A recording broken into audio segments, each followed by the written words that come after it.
Hello student, मैं मोहित तोमर आप सभी का आपके यूट्यूब चैनल में स्वागत करता हूं। दोस्तों, आज की इस वीडियो का जो हमारा टॉपिक है वह है भारत रत्न। तो दोस्तों, आज की इस वीडियो में मैं आपको भारत रत्न के बारे में बताने वाला हूं कि भारत रत्न आखिर है क्या और भारत रत्न किन किन लोगों को दिया जाता है। तो सारी की सारी जानकारी दोस्तों आज की इस वीडियो में मैं आपको देने वाला हूं।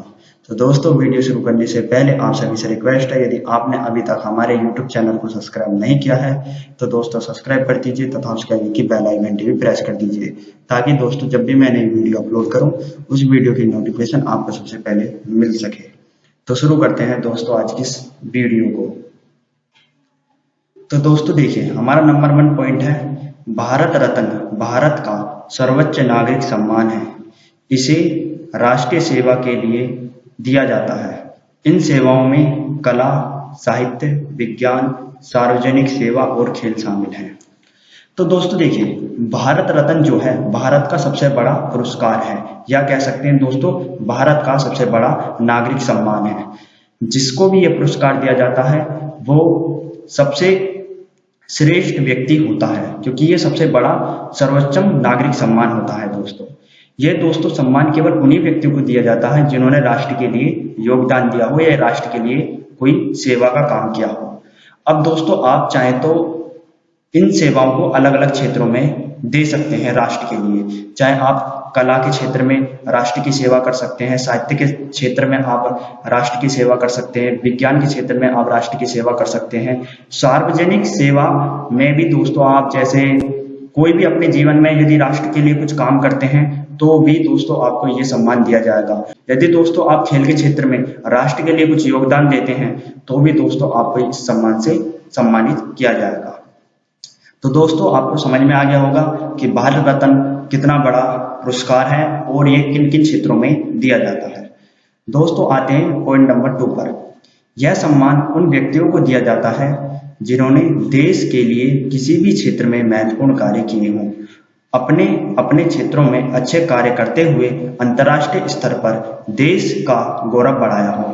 तो दोस्तों, थोड़ी देर पहले बताया मैंने आपको कि यह सम्मान केवल उन व्यक्तियों को दिया जा सकता है जिन्होंने अलग अलग क्षेत्रों में राष्ट्र के लिए कुछ योगदान दिया हो और उन्होंने अपने अपने क्षेत्रों में अच्छे कार्य किए हों, जिसके कारण अंतर्राष्ट्रीय स्तर पर हमारे जो देश का सम्मान है या कहें आत्मसम्मान है वो बढ़ गया हो, तो उस व्यक्ति को इस सम्मान से पुरस्कृत किया जाएगा भारत रत्न से। तो दोस्तों, आपको ये थोड़ी देर पहले मैंने बता दिया है आपको। दोस्तों, हमारा तीसरा पॉइंट है, इस सम्मान की स्थापना 2 जनवरी सन 1954 ईस्वी में भारत के तत्कालीन राष्ट्रपति श्री राजेंद्र प्रसाद द्वारा की गई थी। तो दोस्तों, जो भारत रत्न जो ये सम्मान है इसकी स्थापना 2 जनवरी सन 1954 ईस्वी में हुई थी और उस समय के राष्ट्रपति श्री राजेंद्र प्रसाद द्वारा इसकी स्थापना की गई थी।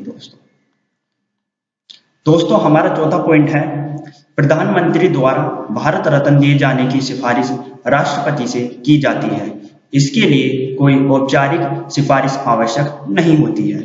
तो दोस्तों, देश का जो हमारा प्रधानमंत्री होता है वो राष्ट्रपति को सुझाव दे सकता है या सिफारिश कर सकता है कि आप इन इन व्यक्तियों को भारत रत्न दीजिए। परंतु दोस्तों, प्रधानमंत्री की उस सिफारिश पर या उस राय पर राष्ट्रपति चाहे तो निर्णय ले सकते हैं, चाहे तो नहीं ले सकते हैं। मतलब उस सिफारिश को मान भी सकते हैं या नहीं मान सकते हैं। ये राष्ट्रपति का एक निजी निर्णय होता है या राष्ट्रपति के पास ये अधिकार होता है कि वो जिसे चाहे उसे भारत रत्न से सम्मानित कर सकता है।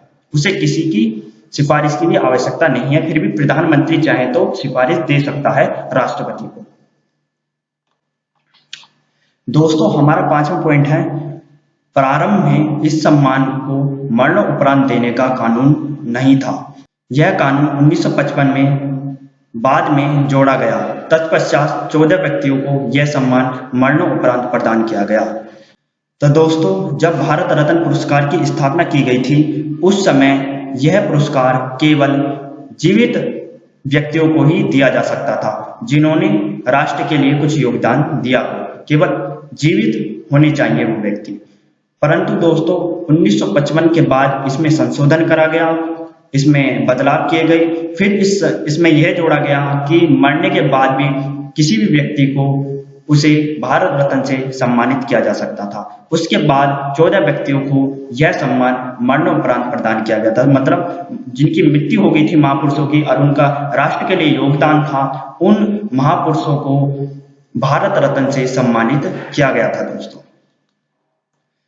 दोस्तों हमारा छठा पॉइंट है, एक वर्ष में अधिकतम 3 व्यक्तियों को ही भारत रत्न दिया जा सकता है और भारत का राष्ट्रपति भारत रत्न से सम्मानित करता है।